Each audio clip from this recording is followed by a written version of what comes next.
Alô. Queria chamar as crianças aqui à frente. Conversar rapidinho com elas nessa noite, antes delas se dividirem em salas.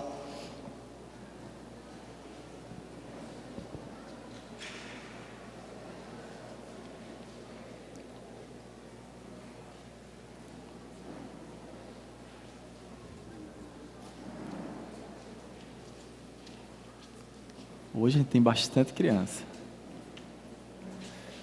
Coisa boa.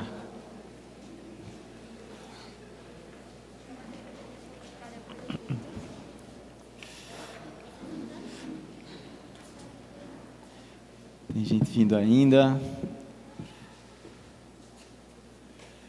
Ok. Boa noite, gente. Boa noite. Eu queria começar fazendo uma pergunta para vocês aqui. Eu queria ouvir a resposta pessoal de vocês. A pergunta é a seguinte: se o mundo fosse acabar amanhã, o que é que você faria? Se o mundo fosse acabar amanhã, não tivesse mais o mundo, certo? Não existisse mais ninguém, não existisse mais Olinda, não existisse esse planeta que a gente vive, o que é que você faria? Você ia viajar para outro planeta, muito esperta.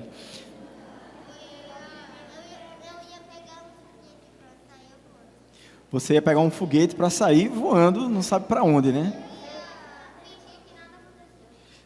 Você ia fingir que nada aconteceu. Fale, tio. Ia viajar para outro país, mas o mundo todo vai acabar. Hã? Será que ia dar certo? Eu ia pegar uma nave espacial da NASA, pegar um monte de comida e sobreviver. Ia pegar mantimento, a nave da NASA e ia-se embora. Mas por que? E um videogame, o detalhe, não é? Mas por que vocês iam fazer tudo isso? Por que vocês simplesmente não ficariam felizes fazendo tudo que vocês já estão fazendo hoje? Porque ninguém quer morrer. Ninguém quer morrer, não é verdade? Nem uma criança quer morrer, nem um jovem, nem um adulto, nenhum de nós queremos morrer. Porque no espaço não tem oxigênio, então não vai dar muito certo essa viagem, né? Essa fuga toda. Só se tiver um barril de oxigênio infinito. Pois é, sabe de uma coisa? A gente sempre busca fugir da morte, não é verdade? Sempre que a gente faz uma coisa ou outra, o nosso papai e a nossa mamãe ficam com medo de que aquilo que a gente faça seja algo muito perigoso e aconteça alguma coisa com a gente e a gente fique machucado, a gente venha de repente a não viver mais porque aconteceu alguma coisa com a gente está sempre com medo da morte. E se a gente fica com muito medo da morte, o que é que vai acontecer com o nosso dia a dia? De que maneira a gente vai viver se a gente ficar com muito medo da morte? Alguém quer dizer aqui? Ficar preso em casa. Como? Que a vida das pessoas vai terminar se acabando antes do mundo inteiro se acabar. Eu vou interpretar isso que você falou aqui, viu, Levi? Às vezes, por tanto medo da morte que a gente tem, a gente estraga a nossa própria vida. Mas sabe por que isso acontece? Porque existe um assunto da Bíblia que a gente vai estudar hoje aqui. Em Coríntios 15, a gente está estudando sobre A gente está estudando sobre ressurreição. E o que é ressurreição? O que é? Ressurreição é? O nascimento e a morte, e ele ficou morto. O que é que acontece depois da morte de Jesus? Depois de 3 dias ele ressuscitou. Ele volta a viver. Ressuscitar é voltar a viver mesmo depois que a gente morre.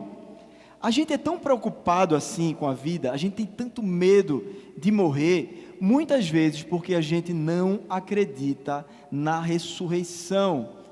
E a gente está estudando aqui durante esses domingos, para que o Senhor Deus fale ao coração tanto das crianças, como ao coração dos adultos, que a gente não deve temer a morte, mas deve saber que existe ressurreição. E porque existe ressurreição, a nossa vida hoje pode ser diferente. A gente pode viver sem medo de morrer.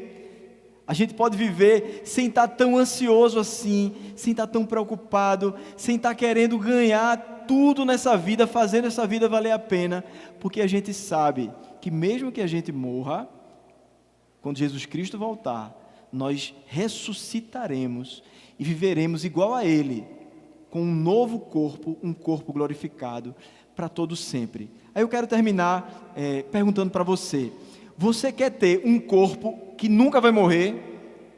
Quem aqui quer ter um corpo que nunca vai morrer? Eu também quero ter um corpo que nunca vai morrer. Mas sabe quando é que a gente vai ter esse corpo? Só quando Jesus voltar. Nós primeiro morreremos, depois o Senhor Jesus voltará e Ele vai ressuscitar o nosso corpo e nós teremos um corpo que nunca mais vai morrer. Se você acredita nisso, a gente vai virar um anjo. Não seremos como anjos, mas teremos vida eterna no nosso corpo. Essa é uma boa notícia? Sim? Vocês ficam felizes por essa boa notícia? Vocês vão ter medo da morte ainda? Por quê? Porque a gente vai viver para sempre. E uma pessoa que disse aqui, mais ou menos, né? Porque ninguém quer morrer. Eu também não quero, tá? Mas nós temos uma esperança futura. Amém? Você pode voltar para o seu lugar e a gente vai continuar. O seu pai vai levar você aí na salinha.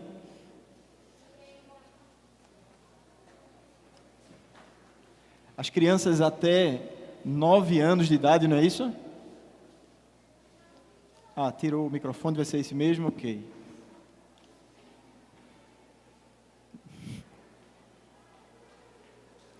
Pode deixar. O outro. Não. Só tá.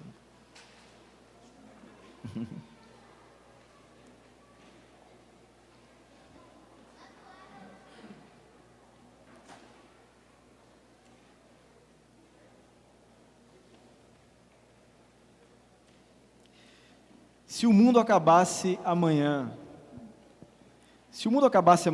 o que você faria? Eu não sei você, mas eu ia fazer tudo aquilo que eu sonhei um dia. Emprestava dinheiro do banco para pagar só depois de amanhã. Compraria uma roupa bacana para ficar parecendo galã. Alugava um carro importado e saía cantando pneu. Comprava 1 litro de gasolina e tacava fogo no meu. Se o mundo acabasse amanhã, o que você faria? Eu não sei você, mas eu ia fazer tudo aquilo que sonhei um dia. Sabe quem disse isso? Os 2 filósofos chamados João Carreiro e Capataz. Eu confesso que eu não sei quem é, mas pesquisando eu encontrei essa pérola aqui que traduz muito das nossas ansiedades e do desespero da nossa alma. A gente vive, de fato, irmãos, num contexto de muito desespero. A gente vive numa cultura ansiosa por tudo. Somos ansiosos tanto por coisas básicas, como alimento, trabalho, moradia, saúde, vestimentas, família.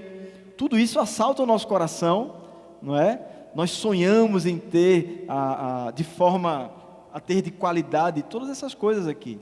Quem não quer ter uma família? Quem não quer ter a saúde? Quem não quer ter a sua casa própria? Todos nós queremos. O problema é que essas coisas começam a ser idolatradas no nosso coração, mesmo que sejam coisas lícitas.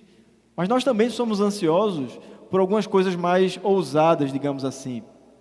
Bens luxuosos. Quanto mais a gente entra na internet e a gente vai lá procurando coisa, né? A gente começa por coisa baratinha, faz aquela pesquisa, entra naquele aplicativo de vendas que você baixou aí no seu smartphone e você procura coisa barata, né, para que você ganhe uma vantagem naquilo, e de repente você está olhando coisas muito mais caras. Você começa a desejar, e desejar, e desejar. Bens luxuosos, lugares perfeitos. Quem não quer ir para um lugar paradisíaco? Prazeres físicos diversos. Nós somos muitas vezes dominados pelo desejo de saciar os prazeres do nosso corpo e ficamos ansiosos para que isso aconteça. E aqui eu não estou falando só dos prazeres sexuais, eles também, mas tantos outros prazeres que nós experimentamos no nosso corpo. Nós somos ansiosos por tantas coisas, coisas lícitas e coisas muitas vezes ilícitas. E quando nós começamos a pensar na ideia de que nós vamos morrer, a gente pensa, será que minha vida valeu a pena? Será que o estilo de vida que eu tive até hoje valeu a pena? Será que eu curti tudo aquilo que eu tinha para curtir? Se fosse o último dia da minha vida, o que é que eu faria? E aí vem uma frase, ou uma letra como essa que a gente leu aqui. Nós sempre pensamos que se nós tivermos tudo aquilo que a gente sonhou um dia, a gente vai ter o sentimento de completude no nosso coração. E isso é uma grande mentira. Essa mentira, ela nos assalta, ela vem morar dentro de nós, exatamente porque nós nos afastamos de Deus, porque nós perdemos a perspectiva do que significa vida, do que significa vida abundante agora e do que significa vida eterna com Deus em novos céus, mas também em nova terra, ou seja, uma vida no corpo, onde o nosso corpo viverá das bênçãos que o Senhor Deus colocou para nós. Nós perdemos a noção de muita coisa que a Bíblia nos ensina, então nós nos lançamos ansiosos à vida, desde a segunda-feira, desde o momento que a gente acorda, nosso coração é assaltado, e a gente começa a viver a semana cheio de ansiedade, porque a gente não tem uma perspectiva correta da ressurreição de Cristo Jesus e da ressurreição do nosso corpo para todo sempre. Quero convidar você a abrir a palavra de Deus em 1 Coríntios 15, a partir do versículo 29 até o versículo 34. 1 Coríntios 15, 29 ao 34. Eu vou estar lendo, você acompanha silenciosamente aí no seu lugar. Diz assim a palavra de Deus: de outra maneira, que farão os que se batizam por causa dos mortos? Se de fato os mortos não ressuscitam, por que se batizam por causa deles? E por que também nós nos expomos a perigos a toda hora? Dia após dia morro, eu afirmo isso, irmãos, pelo orgulho que tenho de vocês, em Cristo Jesus nosso Senhor. Se como homem lutei em Éfeso contra feras, qual foi o meu proveito? Se os mortos não ressuscitam, comamos e bebamos, porque amanhã morreremos. Não se enganem, as más companhias corrompem os bons costumes. Voltem à sobriedade, como convém, e não pequem, porque alguns ainda não têm conhecimento de Deus. Digo isto para a vergonha de vocês. Vamos orar? Senhor Deus, estamos com a Tua palavra aberta, Pai, e rogamos a Ti que o Senhor venha a falar no nosso coração. Ó Deus, que o Teu Santo Espírito, Pai, venha não apenas nos informar, mas venha formar o nosso caráter, venha tocar no mais íntimo do nosso ser, venha fazer mudanças práticas na nossa vida, ao passo que a gente entende o Evangelho da encarnação, da vida, da morte e da ressurreição do nosso Senhor Jesus Cristo. Configura, ó Pai, a nossa vida, pautada neste Evangelho. Assim te oramos, em nome de Jesus. Amém. Eu queria lembrar você um pouco daquilo que a gente viu até nesses domingos, até o domingo de hoje. A gente começou 1 Coríntios 15, nos versículos de 1 a 11, falando sobre a perspectiva histórica da ressurreição. Você lembra? A gente mostrou aqui que a ressurreição não é um mito, não é simplesmente um dizer religioso de uma religião assim desconhecida, mas é um fato histórico, testemunhado e com dados históricos irrefutáveis a respeito desse fato que é a ressurreição do Senhor Jesus, e nós comentamos muitas coisas boas a respeito disso. Nós falamos também, a partir do versículo 12 ao versículo 18, sobre a coerência teológica da ressurreição. Ou seja, o apóstolo Paulo falar de ressurreição não é uma voz solitária nas Escrituras. Ele está simplesmente repetindo aquilo que é ensinado desde Gênesis até o momento que o apóstolo Paulo está aqui escrevendo essa carta. Há uma coerência bíblica. A ressurreição está dentro do Evangelho e o Evangelho está dentro das Escrituras Sagradas. A gente viu um pouco sobre isso aqui.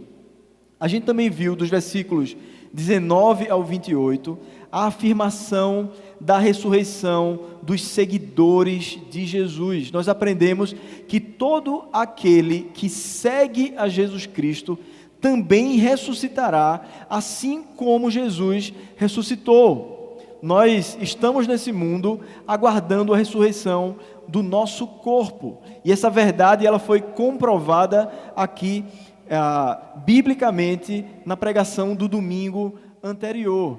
Então, qual é a proposta deste domingo? Qual é a proposta dessa noite? Não é tanto provar a ressurreição, mas é falar um pouco sobre algumas perspectivas práticas dessa doutrina e desse fato histórico que faz a igreja ser igreja. Portanto, o tema dessa noite é ressurreição e vida cristã. Ressurreição tem tudo a ver com toda a nossa vida cristã, com o nosso estilo de vida, com aquilo que a gente faz de segunda a segunda, de domingo a domingo, 24 horas por dia, 30 ou 31 dias por mês, 365 dias por ano. Nós vivemos pautados na ressurreição, e isso influencia toda a nossa vida. Portanto, existe uma força prática na ressurreição. A gente poderia falar aqui de vários aspectos práticos. A gente poderia pregar aqui durante anos e anos a respeito daquilo que move a igreja a partir dessa doutrina da ressurreição. Mas, como nós temos apenas alguns minutos, eu quero me ater a falar alguns aspectos que estão nessa porção da perícope que nós vamos falar hoje aqui, como sendo coisas imprescindíveis para a nossa vida como igreja do Senhor Jesus. E a primeira coisa bíblica que eu gostaria de afirmar como efeito prático da ressurreição na vida da igreja de Casa Caiada e na vida das igrejas do Senhor Jesus Cristo espalhadas por toda a terra, é que a ressurreição nos impulsiona a uma boa participação nos sacramentos. Essa é a primeira característica prática que está aqui nesse texto. Olhe lá no versículo 29. Queria que você acompanhasse aí na sua Bíblia.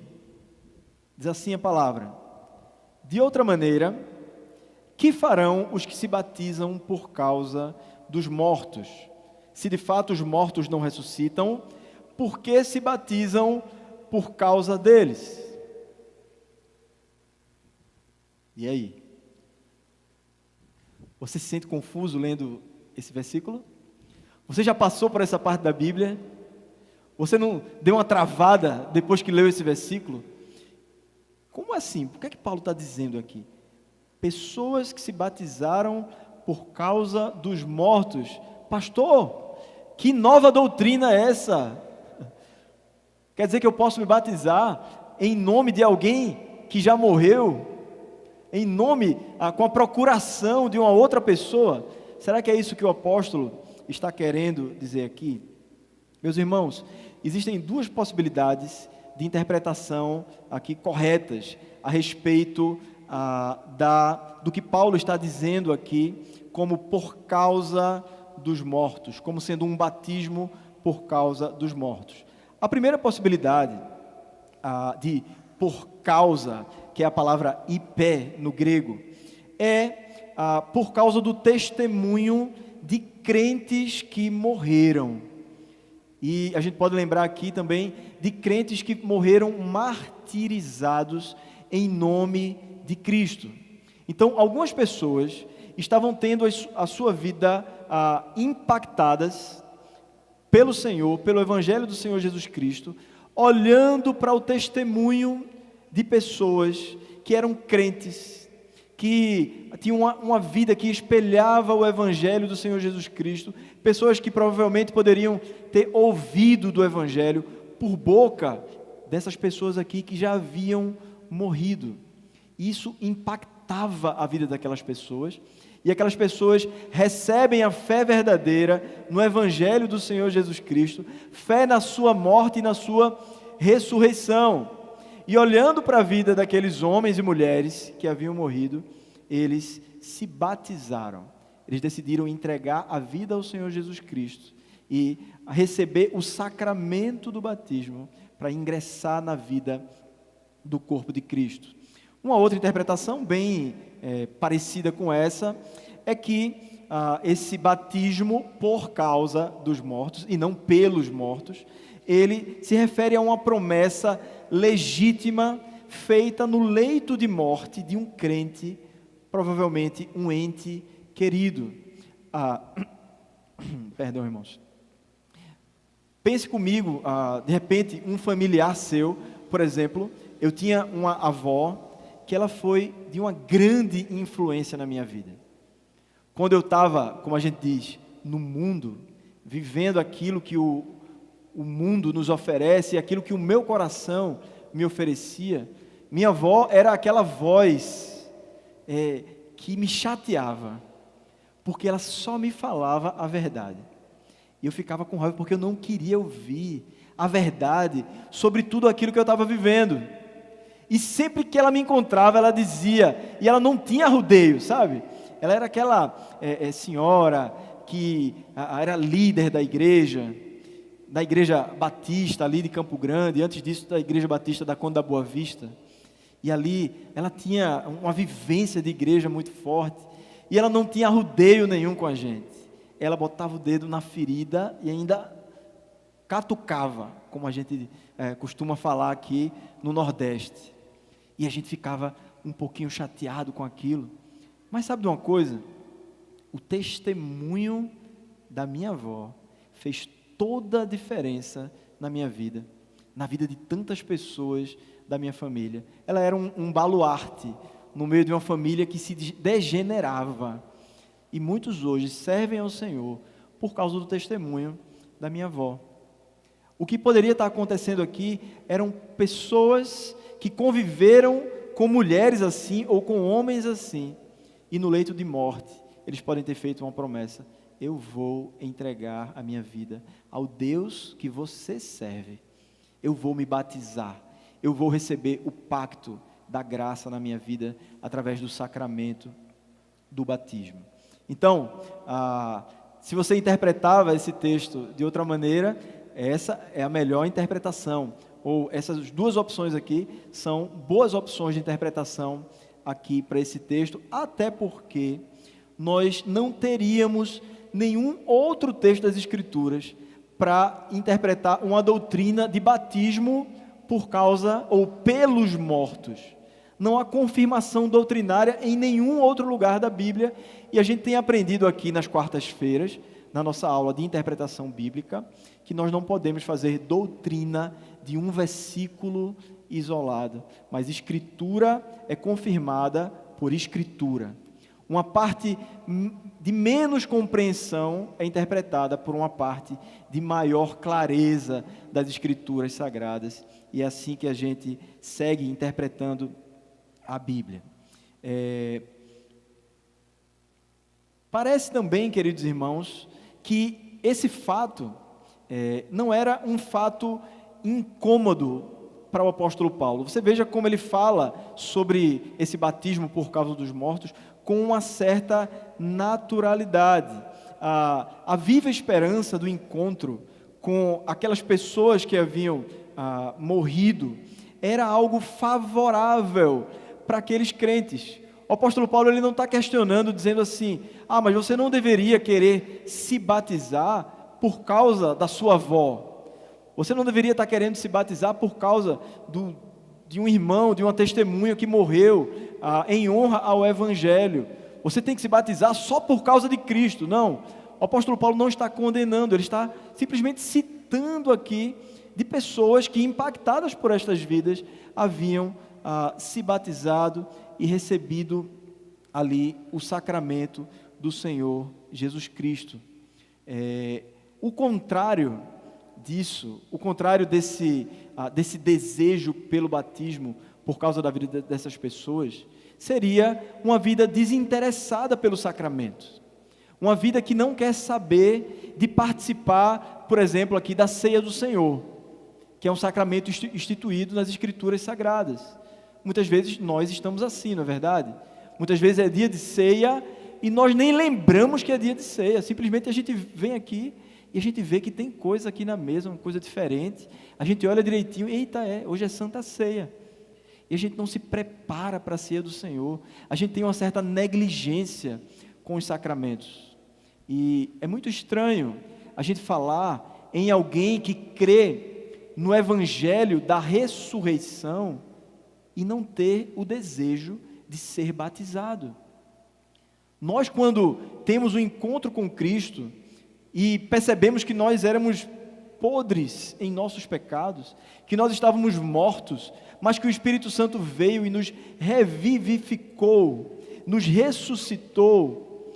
E quando a gente olha para o Evangelho e vê uma promessa de que nós ressuscitaremos como Cristo ressuscitou, como o desejo de se batizar pode não acontecer nesse coração? E aí, eu faço uma pergunta a você, que está aqui nessa noite, e tem ouvido o Evangelho já durante um bom tempo, mas ainda não tem o desejo de ser membro da igreja do Senhor Jesus Cristo. Por que tem sido assim? O que é que acontece no seu coração? Que convicção falta ainda de que o Senhor Jesus é poderoso, de que Ele venceu a morte, de que Ele voltará, de que nós viveremos com Ele para todo sempre?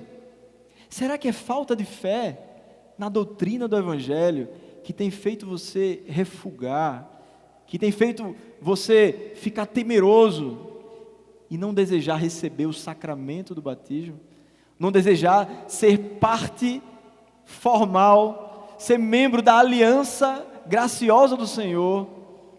Será que é isso? Se for esse o seu problema, se for essa a situação que passa no seu coração, eu convido você a ler a palavra do Senhor.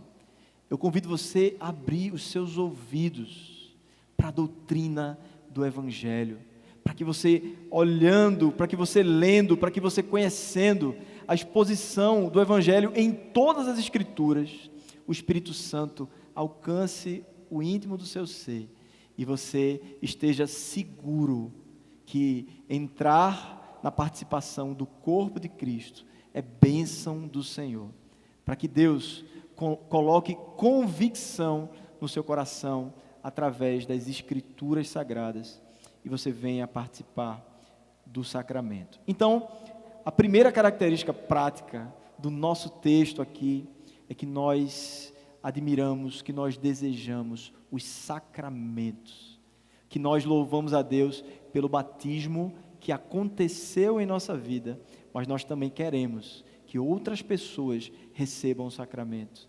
E você que ainda não recebeu, desejar receber e fazer parte do corpo de Cristo. Esse é o primeiro aspecto. O segundo aspecto prático da doutrina da ressurreição é que a ressurreição nos leva à oferta diária dos nossos corpos e a moderação diante dos prazeres. Veja se o texto diz isso mesmo. Versículo 30. E porque também nós nos expomos a perigos a toda hora. Essa é uma pergunta. Dia após dia morro, o apóstolo Paulo afirma. Eu afirmo isso, irmãos, pelo orgulho que tenho de vocês em Cristo Jesus, nosso Senhor. Se como homem lutei em Éfeso contra feras, qual foi o meu proveito se os mortos não ressuscitam? Comamos e bebamos, porque amanhã morreremos. Qual é a pergunta que Paulo faz lá no começo? Por que nós nos expomos a perigos toda hora? Você se sente assim? Você como crente no Senhor Jesus Cristo? Você sente que você está em risco por causa do Evangelho? Ultimamente eu tenho me sentido assim. Eu não sei você. Porque em nossos dias começa a aparecer as garras que não apareciam há pouco tempo atrás da perseguição do Evangelho. Hoje, quando nós dizemos assim, as Escrituras dizem isso, nós podemos estar sendo investigados e sermos perseguidos. Lá no local que você trabalha, você pode ser perseguido, porque você crê na verdade do Evangelho. Isso pode escandalizar o politicamente correto dos nossos dias. E coisas podem acontecer conosco. Não é verdade? O apóstolo Paulo ele faz uma pergunta. Por que se expor tanto? Será que vale a pena a gente gastar a nossa vida aqui em nome do Evangelho, se isso está se tornando um negócio tão perigoso? E aí, voltando para o batismo, você quer realmente receber o batismo? Ser parte do corpo de Cristo? Porque essa outra característica também é verdade. Essa outra característica prática. Você será perseguido por causa do Evangelho. Será que isso vale a pena mesmo? O apóstolo Paulo, ele responde mais ou menos isso aqui. Porque mesmo que sejamos perseguidos e mortos por amor a Cristo, sabemos que somos vencedores e que ressuscitaremos como Jesus ressuscitou. Essa é a resposta. Por que se arriscar tanto? Porque nós sabemos que nós podemos sim sofrer nesse mundo, nós podemos ser mortos nesse mundo, mas como diz o apóstolo Paulo lá em Romanos 8, em Cristo Jesus nós somos mais do que vencedores. De onde vem essa convicção do apóstolo Paulo? Por que ele está dizendo que nós somos mais do que vencedores? O apóstolo Paulo aqui está mais uma vez mostrando que a fé cristã e a prática de vida cristã não são possíveis sem a ressurreição. Sem crer na ressurreição, nem o apóstolo Paulo teria vivido tudo aquilo que ele viveu, nem outras testemunhas do passado, como os profetas que foram mortos, cerrados ao meio, foram perseguidos, foram presos. Lembra de Sadraque, Mesaque e Abednego, que entraram na fornalha de fogo ardente, perdão. Lembra de Daniel na cova dos leões. Vá lembrando do Antigo Testamento. Veja como esses homens disseram assim: vale a pena morrer pelo meu Deus. Agora, olhe para o Senhor Jesus, como diz lá em Hebreus, em troca da alegria que lhe estava proposta, ele entregou a sua vida, ele sofreu até a morte e morte de cruz, em troca da alegria que estava proposta. Que alegria é essa que lhe estava proposta, meus irmãos? Que fez ele trocar a glória, vir aqui para a terra, sofrer tudo aquilo que ele sofreu, para alcançar algo que lhe deu muito gozo, algo que trouxe ao coração do Pai, da Trindade Santa, muita alegria. Que alegria é essa da Trindade? É a alegria de comprar um povo para si, a preço de sangue, ressuscitar esse povo e habitar para todo sempre com esse povo. Essa é a alegria que estava proposta a Cristo. Assim ele glorificaria o seu Pai.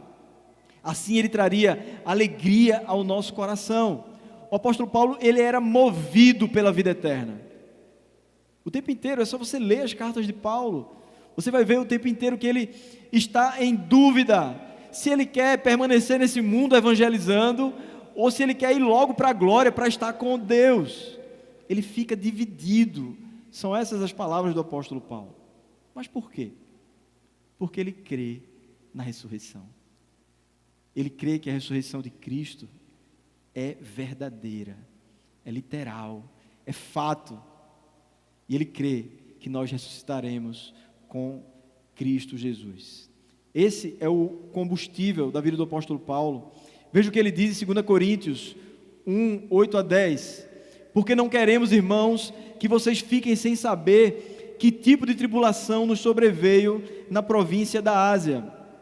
Foi algo acima das nossas forças, a ponto de perdermos a esperança até da própria vida. De fato, tivemos em nós mesmos a sentença de morte, para que não confiássemos em nós mesmos, e sim no Deus que ressuscita os mortos, o qual nos livrou e ainda livrará de tão grande morte. Nele temos esperado e ainda temos esperado que ainda continuará a nos livrar. Perdão aqui pelo erro da leitura. Queridos, o apóstolo Paulo, ele está baseado na ressurreição dos mortos. E essa é a base para um viver destemido nesse mundo, para um viver entregue, para um viver cheio de esperança. Se eu e você, em algum momento, passamos por crises, passamos por pânico, que é a palavra da vez, aí no mundo das terapias, não é? Ansiedade e o pânico. Algo que assalta o nosso coração, preocupações ocultas que estão dentro de nós, e nós nem sabemos que elas estão lá, até o momento que a gente tem uma crise, e dá uma pane, e você não sabe onde segurar. O seu coração eleva os batimentos, você pensa que você vai morrer naquela hora ali. Você fica branco, mais branco do que você já é, se é que você é branco, não é? Porque foi assim que eu me senti. Eu pensei que ia morrer. E aí eu entrei no carro, um funcionário lá da igreja da Madalena, Dani conhece, Nildo, ele saiu dirigindo o meu carro e me levou até a Unimed lá. Na época eu tinha Unimed, veja que luxo. E ali eu fui atendido e no final o médico disse assim: meu filho, você não tem nada, você tem ansiedade, você está passando por uma crise de ansiedade. Isso perdurou durante um bom tempo na minha vida. Se quiser conversar comigo depois sobre isso, tem algumas histórias para lhe contar sobre crise de ansiedade e pânico, tá certo? O Evangelho vence essas coisas. Crer na ressurreição vence essas coisas. Olhar para a cruz de Cristo e vê-la vazia, como você vê aqui, nos ajuda com a ansiedade e com o pânico. A nossa vida, ela passa a ser reconfigurada de dentro para fora por causa de uma doutrina poderosa e verdadeira, que é a doutrina da ressurreição. Mas o contrário disso é o medo da morte e da condenação. É a busca desenfreada por prazeres, por não haver alegria no Cristo vivo. E aí está a parte do texto que fala sobre comer e beber, porque amanhã vai morrer. Então o que é que resta nessa vida aqui? Busca desenfreada por todos os prazeres que essa vida pode dar, que o nosso corpo pode sentir. Mas isso revela uma miséria enorme dentro do nosso ser. Isso revela que nós estamos acuados, que nós estamos com medo, que nós não temos uma rocha, que nós não temos um pilar firme para sustentar a nossa vida. Então nós corremos loucos para fazer a vida valer a pena, porque nós morreremos. E aí entra a loucura, como nós lemos aqui no início, músicas falando sobre isso, uma cultura inteira produzindo arte, nos ensinando a viver a vida feito loucos, como se não tivéssemos esperança, como se Cristo não fosse verdadeiro, como se Cristo não fosse vivo e poderoso. Busca desenfreada por prazeres, busca desenfreada por prazeres, para não pensar na morte e na condenação. Esse é um outro aspecto da nossa busca por prazeres. Nós sabemos que seremos condenados, porque todo ser humano, por mais que ele se diga alguém sem religião, agnóstico, ou qual for o nome que ele diga, lá no fundo, ele é um fugitivo. Ele está fugindo de Deus, porque ele sabe que Deus é fogo consumidor. E ele não quer encarar a face de Deus, porque ele vive escravo nos seus próprios pecados. E no momento que o justo juiz, o santo juiz, se deparar com um pecador, aquela pessoa será condenada. Então o ser humano, ao invés de crer na graça de Deus, em vez de crer no presente dado a todo aquele que crê em Cristo Jesus, ele simplesmente se esconde, como diz o apóstolo João no seu evangelho: a luz veio ao mundo, mas eles preferiram as trevas. Eles se esconderam, eles não quiseram encarar a Deus. Bem-aventurado é aquele que assume os seus pecados, é aquele que se coloca debaixo da luz, uma luz muito mais forte do que essa aqui, que nos faz brilhar aqui, nesse palco, na verdade. Quando a luz do Senhor Jesus vem na nossa vida, mesmo a gente sabendo que é pecador, nós confessamos os nossos pecados a Deus, e nós somos perdoados de todo o nosso pecado. Nós somos purificados de toda injustiça. Aquele que tem essa atitude diante de Cristo é salvo. Mas aquele que se esconde nas trevas para não ser condenado, ele já está condenado, conforme nos ensina João. Então, existe uma busca desenfreada por prazeres, para fazer de conta que a condenação não está batendo na porta. Então, você mata o seu tempo vivendo dissolutamente, gastando a sua vida do jeito que dá na sua cabeça. Existe uma busca desenfreada por prazeres também, porque essa é uma falsa e frágil redenção humana, uma redenção mortal. Sempre que a gente levanta um ídolo na nossa vida, algo que a gente coloca no lugar de Deus, a gente está querendo se redimir, porque a gente caiu lá em Adão. A gente está querendo inventar uma outra forma da vida nesse mundo dar certo. Você entende o que eu estou dizendo? Deus disse assim: Adão, se você pecar, você morrerá. Adão peca, ele recebe o castigo com a morte. Mas Deus promete a vinda de Jesus Cristo, aquele que crê naquele que viria esmagar a cabeça da serpente, esse seria salvo. E a pessoa que cresce nessa verdadeira religião, ou seja, a pessoa que cresce, que poderia se religar a Deus, porque religião significa isso, eu posso ser religado a Deus através do Messias que virá, essa pessoa de fato receberia vida e vida eterna. Mas muitos de nós, muitas pessoas no mundo, estão confeccionando uma outra religião. Então, elas inventam outros deuses. E sabem quais são esses deuses? Onde esses falsos deuses estão? Estão nos seus prazeres. É quando você idolatra um prazer. É quando eu e você negligenciamos o Senhor e priorizamos muitas outras coisas na nossa vida. É nesse momento que nós estamos tentando confeccionar uma outra redenção fora de Cristo. A gente está dizendo assim: Senhor, eu sei fazer a vida valer a pena, sem o teu plano, fora do teu plano, eu sei fazer a vida dar certo.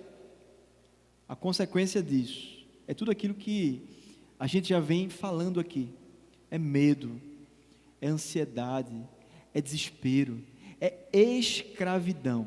Porque no final de tudo, meus irmãos, tudo isso não gera mais do que vazio, do que vícios e mais vícios, como diz Jeremias 2,13.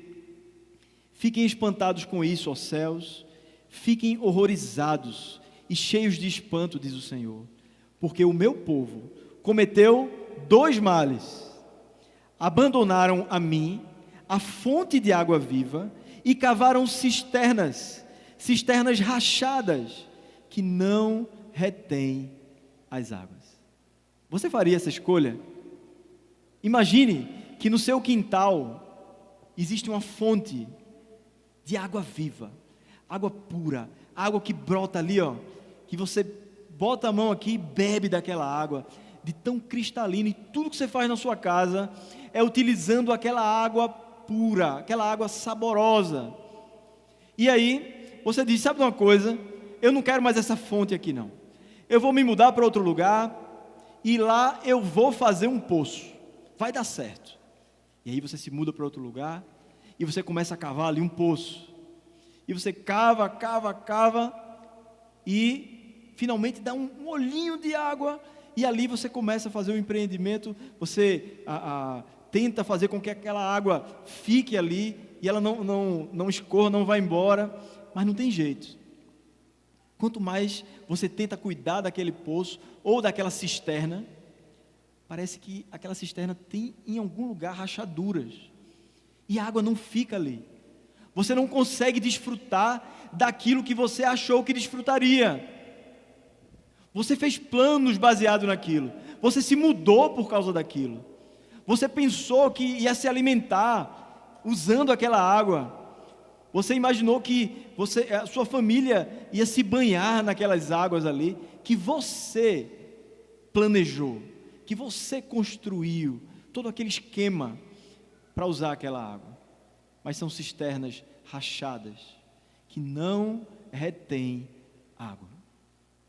Nosso problema, muitas vezes, é esse: nós não queremos ouvir o que o verdadeiro Senhor tem a nos dizer.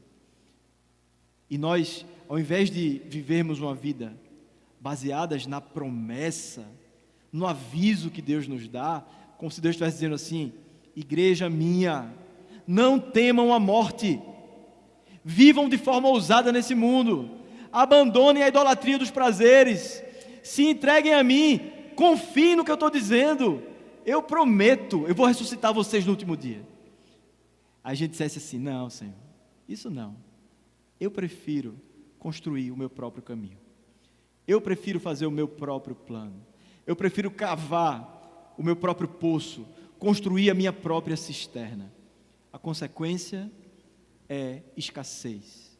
A consequência é, assim como uma cisterna fica vazia, é o seu coração permanecer vazio nos seus próprios planos e nos seus próprios pensamentos. Então, o convite do Senhor a nós, diante desse segundo ponto, é: venha ao Redentor ressurreto. Ele é o seu prazer constante. Não tema a morte, não tema ser perseguido, não tema dar a vida em nome do Cristo ressurreto. Abandone os prazeres que lhe escravizam. Vá ao Redentor, porque Ele é fonte inesgotável para a sua vida.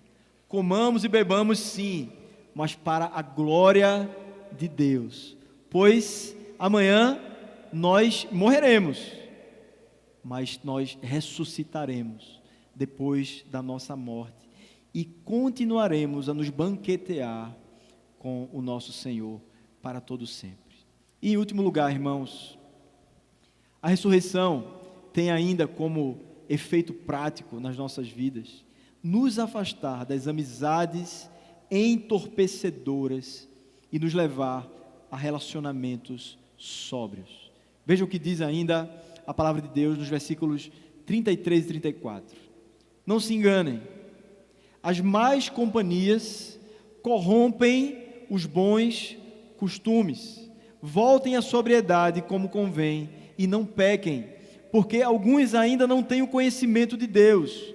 Digo isto para a vergonha de vocês. Quando o apóstolo Paulo cita essa frase, as más companhias corrompem os bons costumes, ele está fazendo uma citação de uma peça antiga de um homem chamado Menandro, um escritor que havia escrito várias peças teatrais ali da Grécia, né? O teatro ele cresce muito ali na antiguidade, e Paulo, ele se utiliza desse saber. Paulo era um homem extremamente culto, e ele pega essa frase porque uma verdade, mesmo que seja dita por boca de uma pessoa que não é cristã, se ela for verdade, ela continuará sendo verdade, mesmo sendo dita por eles. Quantas vezes pessoas incrédulas nos aconselharam a fazer uma coisa que era correta, não é assim? Parentes nossos, às vezes, sentam com a gente e dizem uma coisa boa, e você diz, é verdade o que você está dizendo. A questão é que essa pessoa não é dona dessa verdade, porque toda verdade é verdade de Deus. Toda verdade, seja lá quem disse, toda verdade pertence a Deus. E o apóstolo Paulo, ele cita esse texto antigo porque havia uma influência cultural coríntia, na cidade lá dos coríntios, muito grande sobre os membros da igreja. Então, imagine uma igreja carnal, uma igreja que não tem andado de forma piedosa, tem buscado muitos dons espirituais, ok, tudo bem, mas é uma igreja que estava muito fragilizada no seu caráter.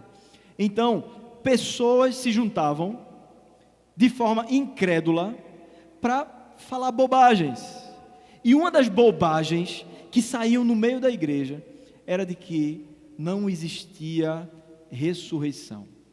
Eram argumentos, eram conversas contra essa doutrina central das Escrituras Sagradas, a doutrina da ressurreição. E aqueles que receberam fé na ressurreição de Cristo Jesus, e essas pessoas da igreja deveriam se preparar alegremente em santidade, enquanto o dia da ressurreição chegasse, ao invés de serem contaminados com conversas que desestimulassem a fé deles. Eles deveriam a cada dia se desapegar das coisas desse mundo e se santificar para a vida eterna que viria. Essa é a lógica de vida da igreja. Nós somos peregrinos, nós desfrutamos a vida aqui nesse mundo, sim. Nós sabemos, como diz o livro, desfrutar das coisas da terra, é claro que sim, mas ao passo que nós desfrutamos de tanta coisa boa que Deus colocou aqui nesse mundo, nós também nos desapegamos de muitas outras coisas, porque nós sabemos qual é a nossa pátria. O apóstolo Paulo, ele está preocupado com a santidade, com a vida prática dos coríntios.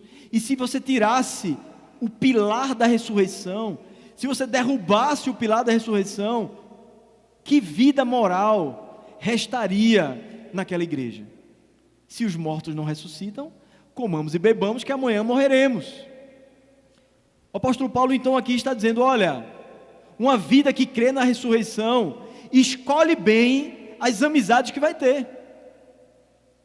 Porque se eu quero me santificar, se você quer se santificar, você não vai ficar se misturando com pessoas que são tóxicas para você, pessoas que desviam você do foco, pessoas que pregam contra o evangelho do Senhor, e você vai sendo ali envolvido por aquelas coisas. O apóstolo Paulo diz, olha, como disse Menandro, as más conversações corrompem os bons costumes. E aqui os bons costumes se refere exatamente a essa vida de santidade que nós passamos a ter a partir do momento que nós cremos no Senhor Jesus Cristo. Esses costumes, ou essa prática de vida, esse estilo de vida que nós temos, é um estilo de vida novo, é diferente do velho, porque esse novo estilo de vida é baseado na ressurreição. Portanto, identifique na sua vida quem são as más companhias, quais são as conversas que deixam o seu coração cada vez mais distante do Senhor Jesus. Com quem você conversa que parece que você sempre sai com aquele gostinho, sabe, de meu Deus do céu, essa conversa não me fez bem. Isso não significa que você não vai evangelizar, isso não significa que você não vai ter relacionamento com pessoas que são descrentes. A questão aqui é a dosagem, é você não perceber o perigo, é você se dar ali num grupo de amigos, sendo cozinhado ali, sem estar percebendo nem o que está acontecendo com você. Presta atenção, observa, compara o que está sendo dito com aquilo que as Escrituras Sagradas nos ensinam, porque as más companhias corrompem os bons costumes. Nós não devemos abraçar a forma de pensar e de viver dessas pessoas, dessas más companhias, porque nós precisamos ter cuidado com a pureza da nossa vida enquanto Cristo não volta, porque nós estamos ensaiando para o momento em que seremos totalmente purificados, onde não haverá mais a presença do pecado em nós, quando o Senhor Jesus voltar. Nós estamos treinando hoje para esse grande dia, onde não haverá mais o problema do pecado no nosso ser. Então, para que seja assim, nós devemos nos concentrar no Evangelho e nos afastar das influências entorpecedoras. Esses dois movimentos. Se aprofunde no Evangelho e se afaste das influências que lhe causam lhe causam uma embriaguez na vida. Tiram você da sobriedade. Como diz aí o versículo 34, olha aí na sua Bíblia. O apóstolo diz: voltem à sobriedade, como convém, e não pequem. O que seria a sobriedade aqui? É exatamente essa vida que é pautada no Evangelho de Cristo. O que é uma pessoa sóbria? Uma pessoa sóbria é aquela que não está sendo levada por nenhum outro fator que seja fantasioso. Quando a gente bebe, ou quando a gente tem contato, por exemplo, a gente vai fazer uma endoscopia. Você já fez endoscopia? Não é? E antes de você receber aquela câmera dentro de você, você recebe uma injeção de um negócio lá, que eu não quero saber nem o nome daquele ali. Você fica muito maluco com aquele negócio. Você, depois do exame, dizem que você disse um bocado de coisa que você não acredita que você disse, e nem que você fez. Então, o que é estar entorpecido? Estar entorpecido é estar fora da realidade. O apóstolo Paulo aqui ele está mostrando que a realidade real mesmo, sendo aqui redundante, é o Evangelho. Não existe realidade mais real do que o Evangelho. Tudo que passa do Evangelho é fantasia. Então, qualquer pessoa que se aproxima da gente e nos oferece uma outra coisa, sem ser uma vida pautada no Evangelho, pautada na ressurreição de Cristo, por mais que essa pessoa diga assim: não, é você que está maluco, como diziam com os cristãos, eles estão embriagados lá no Pentecostes. Não, eles estavam muito sóbrios, porque a realidade do Evangelho desceu sobre eles. O Espírito Santo, a terceira pessoa da Trindade, veio ali e trouxe convicção àquelas pessoas que estavam ali, e eles confessaram seus pecados, eles entregaram a sua vida a Cristo. Eles mais na frente foram mortos, foram perseguidos, foram dispersos por outros países por causa da perseguição, por causa da única verdade, da única sobriedade que existe na vida, chamada Evangelho. Por isso o apóstolo Paulo diz: voltem à sobriedade. Ao invés de ouvir essas pessoas, essas más companhias, voltem à sobriedade como convém e não pequem. Vida de sobriedade é vida de conhecimento bíblico do plano do Deus Criador, que entregou o seu Filho e o ressuscitou dos mortos, e que em breve ressuscitará o seu povo. Essa é a sobriedade evangélica. E para Paulo, sabe o que era vergonha? Ele ensinando essas coisas, ensinando sobre ressurreição ali para essa igreja. Sabe qual era a vergonha do apóstolo Paulo? Veja o que diz no restante do verso. Porque alguns ainda não têm conhecimento de Deus. Digo isso para a vergonha de vocês. O apóstolo Paulo está dizendo: olha, tem gente dentro da igreja, vocês estão convivendo com pessoas, no dia a dia de vocês, dentro da igreja, que não são crentes de verdade. Eles não creem na ressurreição. E eles são péssimas amizades para você. E a gente poderia pensar aqui, mas eu acho que aqui na igreja não tem ninguém assim, não é verdade? Todo mundo aqui crê no evangelho completo. Todo mundo aqui crê na ressurreição. Então, tá de boa. Aqui na igreja não tem esse problema não. O problema é que a nossa falta de fé na ressurreição nem sempre é teórica. Muitas vezes ela é prática. Às vezes você não diz assim: eu não creio na ressurreição. Você não teria coragem de dizer uma coisa dessa. Mas na sua vida, no seu dia a dia, muitas vezes você está vivendo assim. Você diz mais com as suas atitudes do que com as suas palavras que você não crê na ressurreição.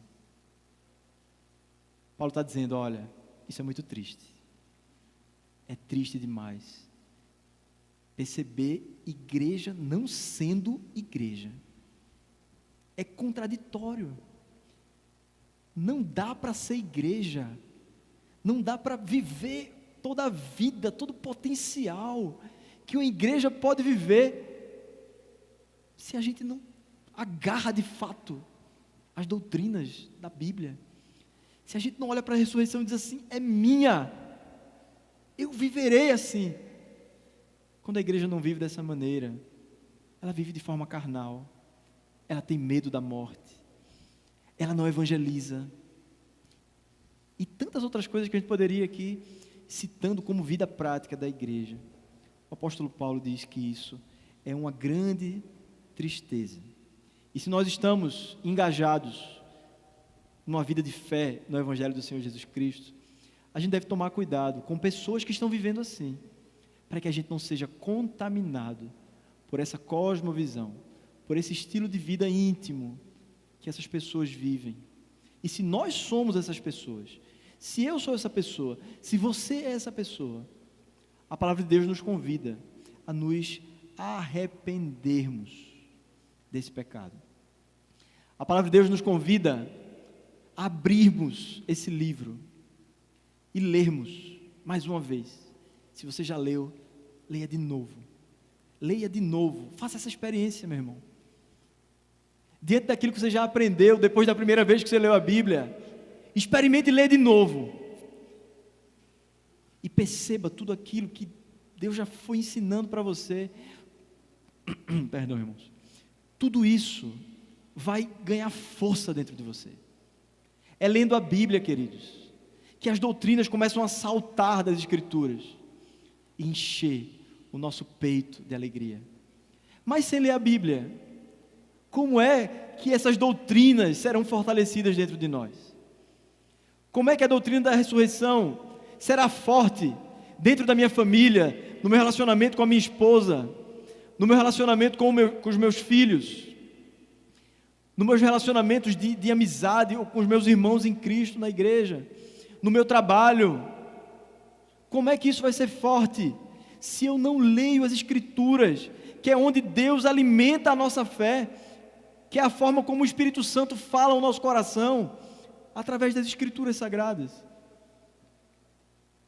Então, se sou eu, e se é você, esse que Paulo se entristece tanto aqui, porque não está crendo, de fato, nas doutrinas do Senhor, que nós possamos nos arrepender do nosso pecado.